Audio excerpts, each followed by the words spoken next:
வணக்கம், welcome to அன்பு channel. Friends, இன்றைக்கி நம்ம வீட்டு கோமாதா உருளி தான் பார்க்க போகிறோம். வீடியோ பிடிச்சா லைக் கொடுங்க, சப்ஸ்கிரைப் பண்ணுங்கள், சப்போர்ட் பண்ணுங்கள். இப்போ வாங்க வீடியோக்குள்ளே போகலாமா? வாங்க ஃப்ரெண்ட்ஸ், நம்ம எப்போதுமே உருளி வைக்கும்போது வெறும் தண்ணீர் ஊற்றி பூக்களை போடுறதை காட்டிலும் அதில் வாசனை திரவியங்கள்லாம் சேர்த்து வைக்கிறது ரொம்பவே விசேஷம். பன்னீர், சவ்வாது, பச்சைக்கற்பூரம் இந்த மாதிரி வாசனை திரவியங்களுக்கு தெய்வ சக்தியை ஈர்க்கும் தன்மை அதிகம் இருக்குது. அதனால் உருளியில் சேரும்போது உருளி நல்லா பாசிட்டிவாக ரொம்ப பவராக இருக்கும். நம்ம நல்ல வாசனையான மலர்கள் போட்டு அதில் கோமாதா வைக்க போகிறோம். அப்போ நம்மளுடைய உருளி இன்னும் தெய்வ சக்தி நிறைஞ்சிருக்கும். நம்ம வீட்டு என்ட்ரன்ஸில் இருக்கும்போது எப்பேற்பட்ட பொல்லாத கண்டிஸ்டியும் நம்ம மீதும் நம் வீட்டு மீதும் படாமல் பாதுகாப்பாக இருக்கும். அதனால் நம்ம உருளியில் நல்ல வாசனை திரவியங்கள் போட்டு வைக்கிறது ரொம்பவே நல்லது. நல்லா நம்ம என்ட்ரன்ஸில் காற்று வரும்போது நல்ல ஒரு வாசமாக இருக்கும். அதுவே நல்ல ஒரு பாசிட்டிவாக இருக்கும். இப்போ நான் கோமாதா உருளி வைக்கணும் ரொம்ப நாள் ஆசை. நிறையா யூடியூப் சேனல்லையும் பார்த்துருக்கேன், ஆன்லைன்லேயும் பார்த்துருக்கேன். ரேட் செக் பண்ணும்போது பார்த்தீங்கன்னா 2500 3000 வரைக்கும் இருந்துச்சு. அது அதிக ரேட்டாக இருந்தது. இருக்கிறவங்க வாங்கிடலாம், இல்லாதவங்க என்ன செய்கிறது அப்படி யோசித்தேன். அப்போ கோமாதா, அதாவது பசுவும் கன்றும் சேர்ந்தா கோமாதா, அது உருளியில் வைக்கும்போது கோமாதா உருளி ஆயிடுது இல்லையா?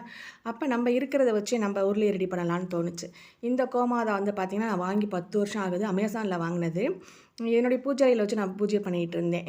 இப்போ நான் பித்தளை கோமாதா வாங்கி ஒரு 4 வருஷமாக பூஜை பண்ணுறதுனால அது நம்ம வீட்டு என்ட்ரன்ஸில் ஷோகேஸில் இருக்கும். அதாவது வீட்டு என்ட்ரன்ஸில் பசுவும் கன்றும் இருக்கிறது ரொம்பவே விசேஷம்.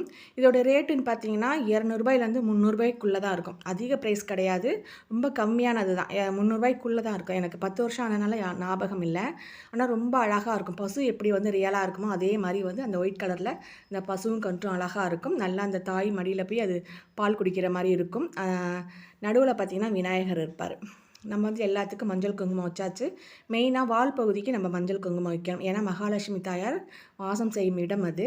அழகாக நம்ம இப்போ பசுவும் கன்றும் ரெடி பண்ணி நம்ம உருளியில் வச்சுட்டோம். நம்மளுடைய கோமாதா உருளி ரெடி. கோமாதா உருளி வச்சுட்டோம். பட் அதுக்கு தினமும் பூஜை பண்ணால் ரொம்ப ரொம்ப விசேஷம்.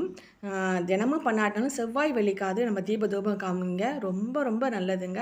அவ்வளோ ஒரு பாசிட்டிவாக இருக்கும். ஏன்னா கோமாதாங்கும்போது கோமாதாத்தில் எல்லா தெய்வங்களும் அடங்கியிருக்காங்க. முனிவர்கள், ரிஷிகள் எல்லாருமே அந்த கோமாதாவில் அடங்கியிருக்கும் போது எல்லா தெய்வங்கத்தையும் வழிபாடு பண்ணதுக்கு சமம். நம்ம கோமாதாவை வழிபாடு பண்ணாவே அனைத்து தெய்வங்களையும் வழிபாடுனதுக்கு சமம். அதுக்கான பலன்கள், நன்மைகள் நம்மளை சேரும். கோமாதாங்கும்போது நம்ம வீடு கட்டி கிரகப்பிரவேசம் பண்ணும்போது ஃபஸ்ட்டு பசுங்கன்றையும் தான் நம்ம வீட்டுக்குள்ளே கூட்டி பூஜை பண்ணுறோம். அது அவ்வளோ நல்லது. கோயில்களெல்லாம் பூஜைன்னு பண்ணுவாங்க, நமக்கு தெரியும். அதுவும் எவ்வளோ விசேஷம் அப்படின்னு.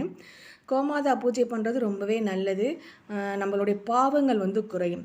அதாவது அப்போல்லாம் பார்த்திங்கன்னா கோதானம் பண்ணுவாங்க. நம்ம பாவங்கள் குறையணும் அப்படிங்கிறதுக்காக கோதானம் பண்ணுவாங்க. இப்போ இருக்க சூழ்நிலைக்கு நம்ம கோதானம்லாம் பண்ண முடியாது. இப்போ விற்கிற விலைவாசிக்கு நம்ம கோதானம்லாம் பண்ண முடியாது. அப்போ என்ன செய்யலாம்னா கோசாலைன்னு இருக்குது பார்த்திங்களா, இந்த மாடுகள்லாம் பராமரிக்கிற இடம், அங்கே போய் அந்த மெயின்டெனன்ஸ் செலவு கொடுக்கலாம்.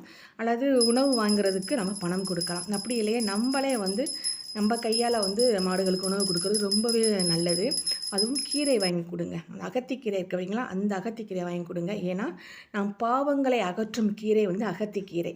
அதனால் நம்ம பசுக்களுக்கு எங்கே பார்த்தாலும் கீரை வாங்கி கொடுங்க, ரொம்பவே நல்லது. இந்த அகத்திக்கீரை கொடுக்கும்போது பசுக்களுக்கு நல்லா பால் சுரக்கும்னு சொல்லுவாங்க.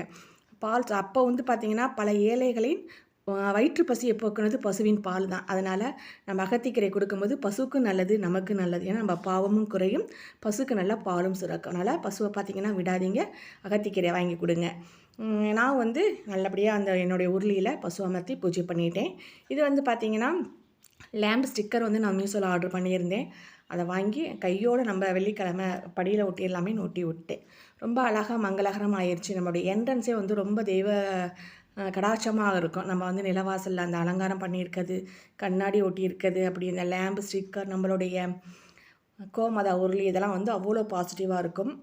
நம்ம அதிக விலை கொடுத்து வாங்கணுங்கிறது இல்லை. நம்மக்கிட்ட இருக்கிறத வச்சு நம்ம எல்லாம் ரெடி பண்ணிடலாம்.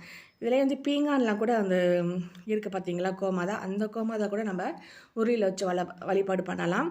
நம்மளுடைய உருளி ப்ளஸ் கோமாதா அது சேர்ந்துச்சுன்னா கோமாதா உருளி ஆயிரும். வீடியோ பிடிச்சிச்சின்னா ஒரு லைக் கொடுங்க, சப்ஸ்கிரைப் பண்ணுங்கள், சப்போர்ட் பண்ணுங்கள். இந்த மாதிரி கோமாதா இருந்தால் கூட நம்ம வச்சு வழிபாடு பண்ணலாம். ரொம்பவே விசேஷம். நன்றி, வணக்கம், டாடா, பாய்.